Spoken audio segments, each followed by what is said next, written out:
Vous l'avez vu, le biopic sur le roi de la pop, Michael Jackson, est sorti dans les salles il y a quelques jours et c'est peu dire qu'il déclenche de nombreuses réactions, tant positives que négatives.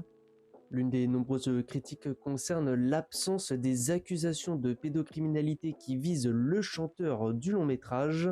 Pour autant, le réalisateur Antoine Fuqua a bel et bien confirmé qu'un tiers du film d'origine était censé être centré sur ces problèmes.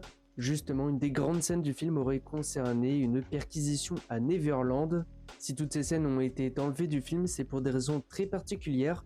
En effet, la famille de l'artiste a signé un accord pour empêcher la diffusion de toutes ces affaires de pédocriminalité dans tout projet à but commercial.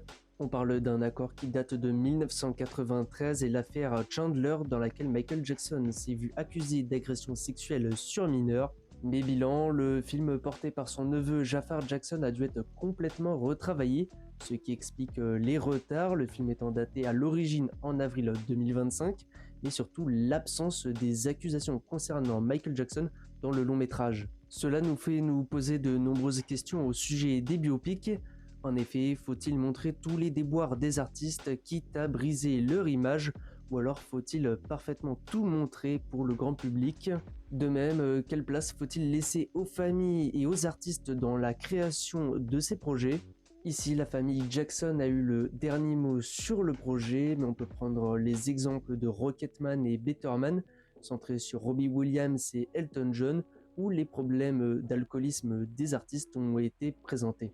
Pour autant, le film Michael rencontre un immense succès avec près de 217 millions de dollars récoltés dans le monde, preuve que l'absence de ces accusations n'empêche pas le succès.